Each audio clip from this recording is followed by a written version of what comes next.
Vamos a otro tema. Chile ya entró en la denominada quinta ola de contagios por coronavirus y en el último reporte oficial se informaron más de 6.000 casos nuevos con una tasa de positividad de los exámenes PCR y test de antígenos que superó el 10%, cifra que en la capital asciende a 14,47%. Para hablar del actual escenario sanitario estamos con Cristian García, jefe del Departamento de Epidemiología del Ministerio de Salud. Muchísimas gracias por acompañarnos. Muy buenos días. Hola, muy buenos días, un gusto saludarlos. Igualmente. A ver, primero que todo, yo comenzaba hablando de olas, que han sido los conceptos que se han utilizado. Algunos expertos dicen, más que meseta, ola, aquí hay que hablar cuando hay un aumento en la transmisibilidad del virus y cuando efectivamente hay un problema más serio, que es en la ocupación de camas y por sobre todo en la sintomatología grave de los pacientes. Pero estamos también hablando en este punto conceptual. ¿Estaríamos en una quinta ola? ¿Hay que de alguna manera ir descartando este concepto? ¿Cómo lo ve usted? Estamos claramente en un aumento de casos que es evidente hace varias semanas, que se sigue después de un gran alza que tuvimos en el verano. Y eso es muy importante recalcarlo, que tuvimos un alza importante que era básicamente Omicron, la original, BA1, y en el momento de hoy tenemos además una subvariante que es la BA2, que es mucho más rápida, es más veloz en el contagio y de ahí que esta es una de las causas principales de por qué tenemos esta alza hace algunas semanas. Ujú. Ahora, de alguna manera la proyección, me imagino que el Ministerio de Salud, y lo ha dicho la ministra, también el subsecretario, tiene una proyección con respecto a que esto va a seguir en aumento. Uno se queda mucho en los números, digamos, 6.000 nuevos casos ya es una realidad, estamos en eso. Algunos expertos, Mauricio Caral, por ejemplo, proyectaba de aquí en adelante llegar a 10.000. Y obviamente, más allá de la cifra, es relevante lo que significa esa cifra, porque 15 días después está la posibilidad de aquellos, por ejemplo, que no estén vacunados, terminen hospitalizados y eso va complicando y estresando lo que es la red hospitalaria. ¿Cuál es la mirada que se tiene al respecto sobre lo que se viene en términos de esta pandemia? La verdad que es muy difícil Mm, proyectar. Esto es como el clima. ¿Ah? Quizás es fácil decir si hoy está nublado o en este minuto, en las próximas horas va a estar nublado o el día de mañana quizás va a estar parecido. Pero proyectarlo a semanas o meses después es muy, muy complejo. De hecho, ha sido muy difícil en todos los mejores proyectistas o científicos del mundo. No han dado tampoco muy cerca en general. Lo que sí, estamos en una clara alza y estamos preparados para tener incluso un número de casos similar a lo que vimos en la ola de el verano, esta ya. gran alza de casos que tuvimos. Y eso significa, como bien dice, una necesidad de atención, de Claro. testeo, de camas también, y se está preparado toda la red asistencial justamente para esto. Es bueno esa comparación, Cristian, porque uno recuerda la memoria en términos de la pandemia, es bueno aplicar el corto plazo, digo, hacia atrás. Y justamente enero y especialmente febrero fue una situación súper compleja en términos de nuevos casos, casos activos y de ocupación hospitalaria. Distinto de todas maneras a 2020, si queremos hacer la comparación, pero igual muy complejo, aquí con una variante, Omicron. Ahora, en términos de estas variantes, ¿estamos en una situación similar desde más allá del número de cuál es la variante o la capacidad de transmisión que tiene el virus actualmente, el SARS-CoV-2? Sí, la variante Omicron, que tiene un tipo un poquito distinto, que es esta subvariante BA2, es mucho más veloz, se transmite fácilmente, y eso es lo que hemos visto, ¿ah? Desde que empezó a ser dominante esta subvariante desde el mes de abril, que hemos notado un aumento en los casos, un aumento en los contagios. Y de ahí también el llamado es a testearse rápidamente, porque si nosotros logramos testearnos rápidamente y aislarnos, vamos a lograr justamente ir cortando la cadena de transmisión.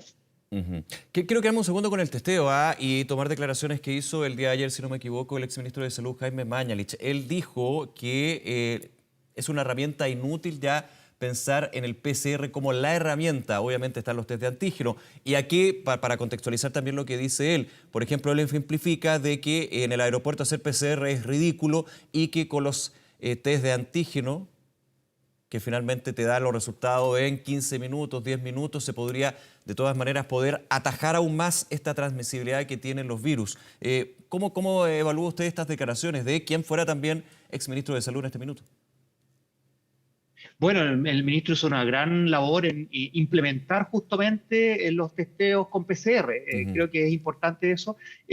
El PCR sigue siendo la técnica, el gold standard, es la mejor técnica que existe porque identifica directamente el material genético. Sí. Pero como un complemento, de hecho, la Comisión Nacional de Respuesta a la Pandemia ya hace bastantes días atrás, y en eso hemos estado trabajando para implementarlo, ha recomendado ocupar los testeos de antígenos para potenciar, sin reemplazarlo, pero sí para potenciar y ser capaces de poder detectar de manera rápida, precoz. ¿Por qué?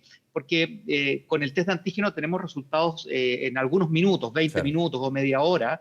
El PCR es mucho más preciso, insisto, es el gold standard, es el Sí, mejor claro. test para detectar si es la presencia del virus, pero tiene una demora en el diagnóstico. Como este virus es muy rápido, es una buena técnica para complementarlo los antígenos. Y poniéndonos en la experiencia que hemos tenido, Cristian, es efectivo que cuando, por ejemplo, hay un alto número de nuevos casos activos, y estamos en esta situación de mayor transmisibilidad, la demanda por PCR se hace aún más intensa y los tiempos para obtener resultados pueden ser de hasta días. O sea, también lo que dice el exministro Mañalich tiene una lógica en términos de el antígeno permite, con, entiendo, un 95% de fiabilidad, saber si uno tiene el virus finalmente.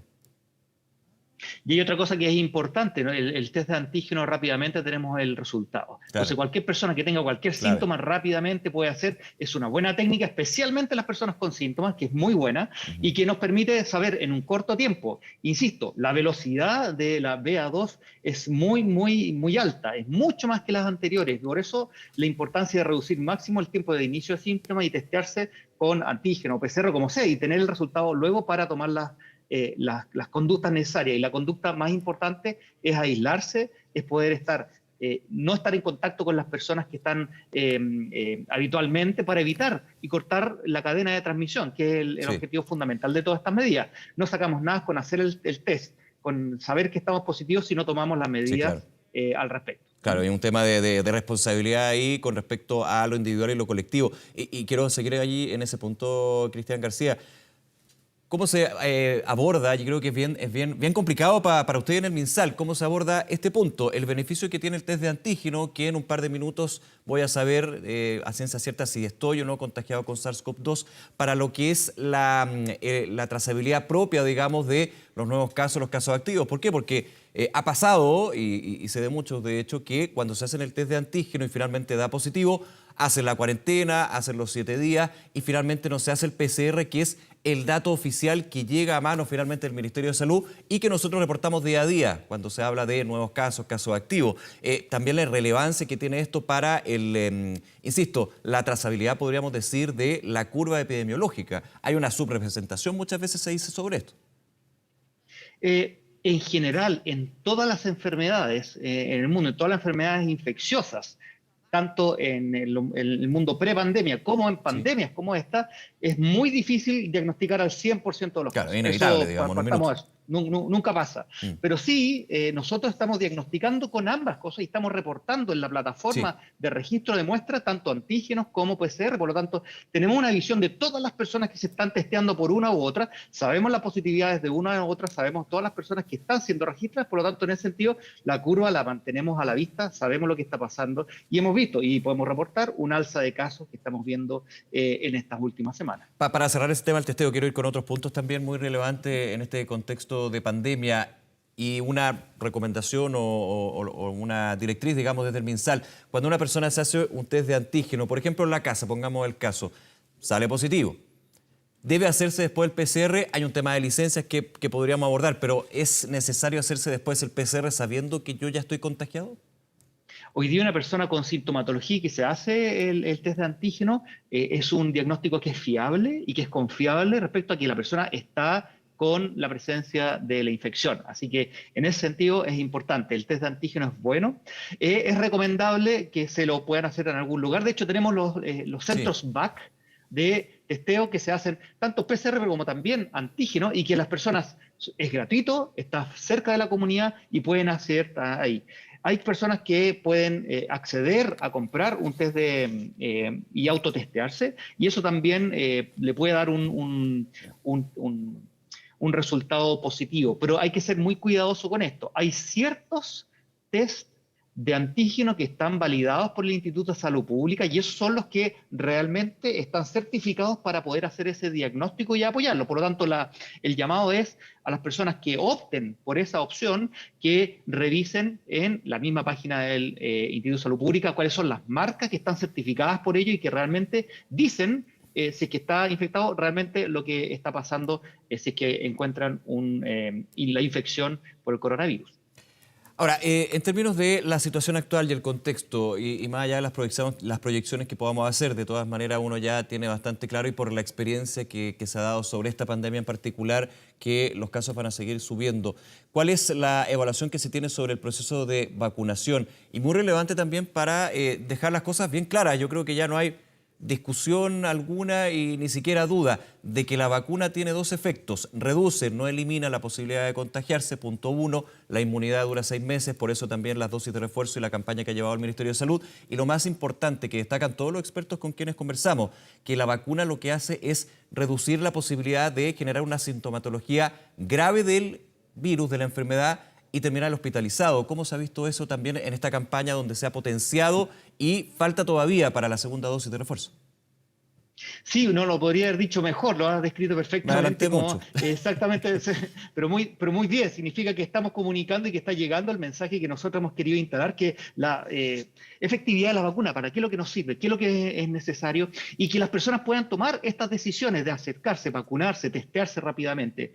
Y efectivamente, se han aumentado de manera muy importante. La semana pasada vacunamos cerca a 1 millón de personas, se ha reducido las personas que han quedado rezagadas y que eso va a tener una implicancia importante también en protección de cada uno, pero también de los seres queridos y de la comunidad. Ujú. Eso por parte de la vacuna, pero también otro tema súper relevante es el autocuidado y lo hemos conversado y difundido también varias veces aquí en el canal. Está la vacuna, pero no es suficiente. El autocuidado y principalmente seguir las normas sanitarias. Han habido cambios al plan paso a paso, ahora plan paso a paso nos cuidamos. Bueno, un poco la evaluación también que se ha dado hasta este minuto y que toma mayor relevancia cuando las cifras ya hace un tiempo comienzan a subir con fuerza. Bueno, la evaluación es fuera. Hemos visto que las personas han tomado ciertas decisiones, hemos visto incluso personas al aire libre, por ejemplo, como hemos dicho, que pueden no ocupar la mascarilla Sí. cuando puedan mantener un... Y hemos visto, a veces ustedes mismos han entrevistado personas y que evalúan el riesgo cerca de un paradero y dicen estoy al aire libre, pero opto por ocuparla porque no se respeta ese metro o las personas ocupándolo en el transporte público. Creo que el mensaje ha llegado de buena manera en general. Hemos hablado también incluso con congregaciones religiosas donde tienen algunas iniciativas de realizar sus actos solo al aire libre. Y eso implica justamente entender cuáles son los factores de riesgo, cómo podemos actuar nosotros para proteger a nuestra comunidad y a nosotros mismos. Creo que dentro de todo ha estado, en términos de la comunicación, de poder llegar a que las personas tomen las mejores decisiones para cuidarse ellos y su comunidad, está llegando de manera efectiva. Ujú.